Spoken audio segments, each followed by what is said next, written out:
Hello అండి, welcome to our channel Mom's Kitchen. ఈరోజు వీడియోలో గోంగూర పచ్చడిని చాలా టేస్టీగా ఎలా తయారు చేయాలో చూద్దామండి. ఈ గోంగూర పచ్చడి తయారు చేయడానికి ముందుగా గోంగూరను కాడ లేకుండా కట్ చేసి తీసుకోవాలండి. గోంగూరను ఫస్ట్ సాల్ట్ వాటర్లో ఒక్కసారి, మంచినీళ్ళలో 2 సార్లు శుభ్రంగా కడిగి తీసుకోవాలండి. తినే కారాన్ని బట్టి పచ్చిమిర్చిని తీసుకోవాలండి. పచ్చిమిర్చిని ఇలా తుంచి తీసుకోవాలండి. ఫ్రై చేసేటప్పుడు చిటపట్లాడి ఆయిల్ మీద పడకుండా ఉంటుందండి. ఇంకా 2 టొమాటోని ఇలా ముక్కలు కట్ చేసి తీసుకోవాలండి. ఇప్పుడు స్టవ్ ఆన్ చేసి కడాయి పెట్టుకోవాలి.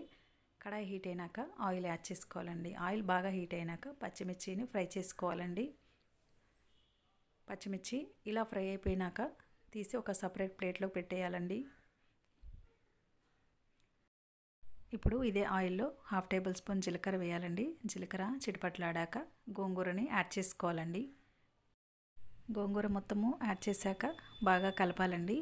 మనము కలుపుతూ ఉంటేనే ఆ వేడికే గోంగూర మొత్తం మగ్గిపోతుందండి.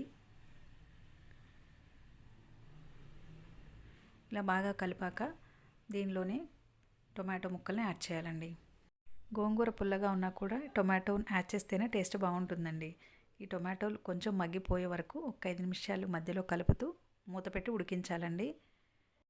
టొమాటో ముక్కలు కొంచెం మగ్గిపోయి లేయర్ సపరేట్ అయిపోతే సరిపోతుందండి. గోంగూర టొమాటో ఉడికించాక స్టవ్ ఆపేసి గోంగూరను పూర్తిగా చల్లారే వరకు పక్కన ఉంచాలండి. ఇప్పుడు ఒక మిక్సీ జార్లో వేయించిన పచ్చిమిర్చి, 5-6 వెల్లుల్లి రెబ్బలు, రుచికి సరిపడా సాల్ట్ వేసి గ్రైండ్ చేయాలండి. కొంచెం బరకగా గ్రైండ్ చేయాలండి. ఇప్పుడు దీనిలో పూర్తిగా చల్లారిన గోంగూరని యాడ్ చేయాలండి.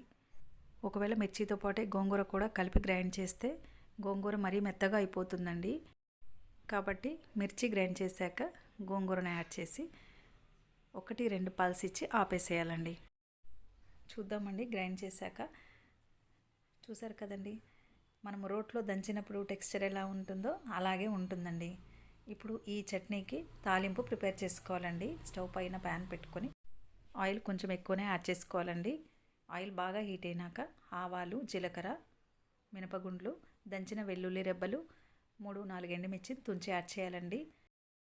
మినపగుండ్లు కలర్ మారేంత వరకు 1 నిమిషం ఫ్రై చేసుకోవాలండి. ఇలా ఈ దినుసులు మొత్తం ఫ్రై అయినాక కరివేపాకు కూడా యాడ్ చేసి ఫ్రై చేసుకోవాలండి. ఒకసారి కలిపేసి తాలింపు బాగా వేగిపోయింది కదండి. ఇప్పుడు గ్రైండ్ చేసిన చట్నీ మొత్తం యాడ్ చేసుకోవాలండి. చట్నీ యాడ్ చేశాక ఈ గోంగూర మొత్తము ఆయిల్లో కలిసేటట్టు బాగా కలపాలండి. ఇలా ఒక 1/2 నిమిషం ఆయిల్లో బాగా మిక్స్ చేసి స్టవ్ ఆపేసి దింపేసేయాలండి. ఇప్పుడు ఈ పచ్చడికి చిన్న ముక్కలకు కట్ చేసిన ఆనియన్ని యాడ్ చేయాలండి. ఒకవేళ ఆనియన్ని గోంగూరతో పాటు యాడ్ చేసి గ్రైండ్ చేస్తే ఆనియన్ ఘాటు మొత్తం చట్నీకి పడుతుందండి. ఇంకా ఆనియన్ కూడా కొంచెం గ్రైండ్ అవుతుంది కాబట్టి ఆనియన్ని ఇలా చిన్న ముక్కలకు కట్ చేసి యాడ్ చేస్తే టేస్ట్ బాగుంటుందండి. చూసారు కదండి, చాలా కమ్మగా గోంగూర పచ్చడి రెడీ అయిపోయిందండి. చూస్తుంటేనే నోరూరిపోయేలా ఉంది కదండి. వేడివేడి అన్నంలో ఇలా గోంగూర పచ్చడి చేసి కొంచెం నెయ్యి వేసి తిని చూడండి. ఇంకా ఏ కూరలు పనికిరావు కదండి, అంత బాగుంటుందండి.